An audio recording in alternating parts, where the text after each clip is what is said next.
Kijk het julle. Ons is terug by die flatbed bolt. So ons het 6 brackets gemaak uit C-channel met 5mm flatbar wat onder vasgeweld is, waardeur ons dan die oorspronklike boude gesit het.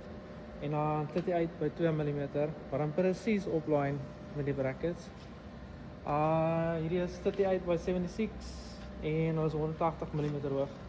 Die mense wat wil weet, ons kan hulle vinnig wys hoe lyk dit met die wiel. So press dit hier, okay. En dan draai dit so. Hoe lyk dit? Mooi. Ja. Dan was genoeg spasie vir die rolbaar wat opkom, wat dan die ruit moet mis met 20mm. Ja, so die brackets presies vol sit, sonder enige gate geboor in die chassis, werk presies uit met dit vir die uit. En soos jy kan sien, laai hy op perfek. Dan gaan ek hom nou net tag. So let's go.